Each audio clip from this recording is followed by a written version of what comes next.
Aujourd'hui, je vous retrouve pour une nouvelle vidéo, donc il s'agit de ma pile à lire du mois de mars, mais je participe au challenge Mars au féminin organisé par Flow & Books, donc tous les liens seront en barre d'infos. Il y a deux menus dans ce challenge, j'ai choisi le plus simple où il faut simplement lire en fait des livres écrits par des autrices, des femmes en fait. Je vais commencer par vous présenter La Servante écarlate de Margaret Atwood, donc je vais pas vous expliciter plus que ça.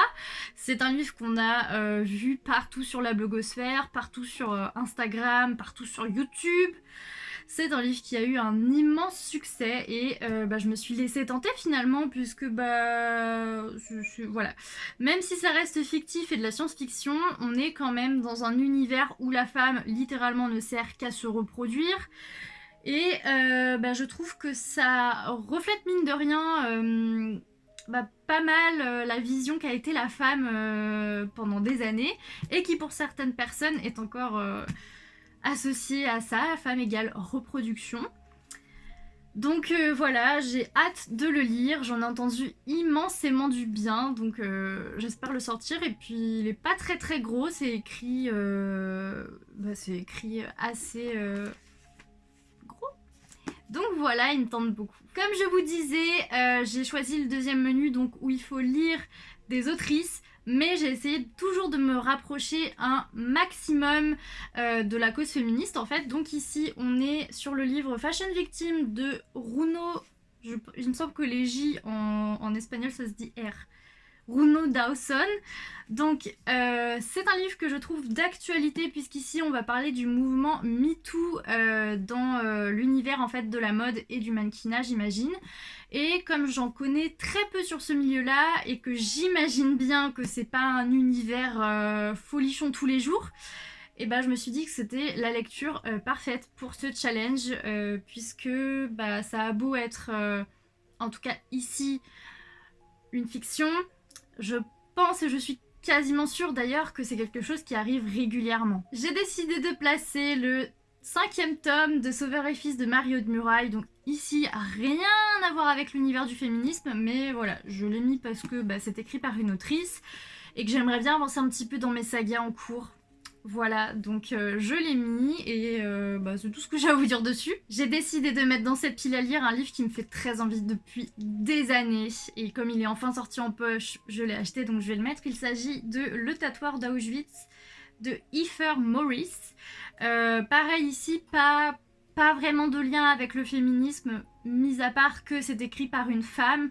Mais sinon voilà, je l'ai mis parce qu'il me faisait très envie, mais sinon aucun rapport avec le féminisme. J'ai décidé d'intégrer dans cette pile à lire Le Pouvoir de Naomi Alderman. Donc je trouve la couverture magnifique de ce bouquin.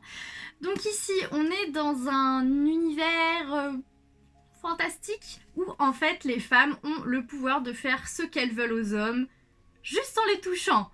Voilà, donc en gros pour faire très simple, ici les femmes sont supérieures aux hommes.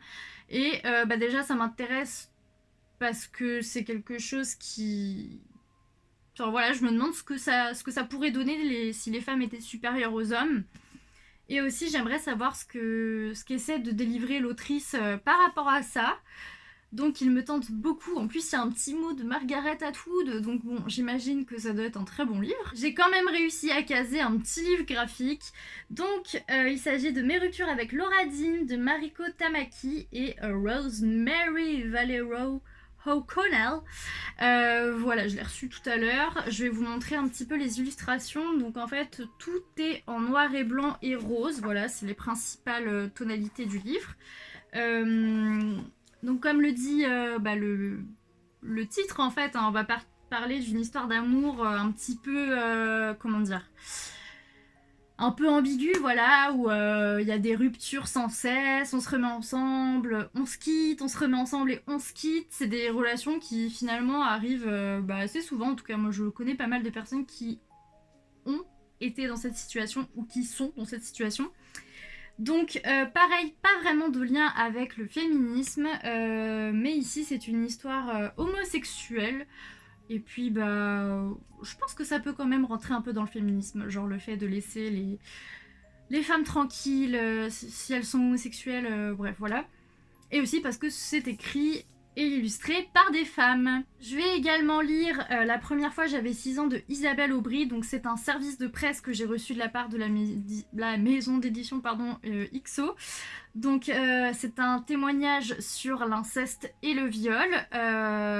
Voilà, je l'ai mis dans cette dans cette pile à lire parce que je trouve que ça rentre complètement dans le thème Marceau féminin, je dirais même plus d'ailleurs, vu que ça met aussi en évidence les viols en fait sur les enfants, sur l'inceste et tout ça, donc ça dénonce beaucoup de choses et je sais très bien que ça va être un roman très poignant. Déjà autant vous dire que lorsque j'ai lu le titre la première fois, ça m'a fait un pincement au cœur quoi. C'est un titre qui est très très fort et qui en dit très long, donc voilà. Encore un livre qui n'a aucun rapport avec le féminisme, mais c'est écrit par une femme, Maëlle Fierpied, qui a écrit du coup La fille sans nom.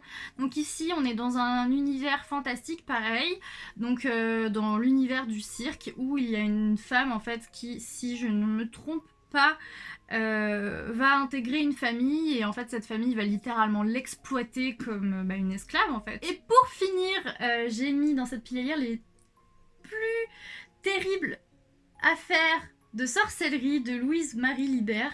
Je trouve que c'est un livre qui rentre parfaitement dans cette pile à lire, hein, voilà. Vous savez tous et toutes que les femmes ont très longtemps été accusées de sorcellerie, que de nombreuses femmes sont mortes à cause de ces croyances, et bah du coup c'est voilà, c'est un livre qui retrace les histoires les plus dramatiques, ou je dirais les plus marquantes de l'histoire. J'espère que cette vidéo vous a plu et je vous fais des bisous, on se retrouve la semaine prochaine, salut!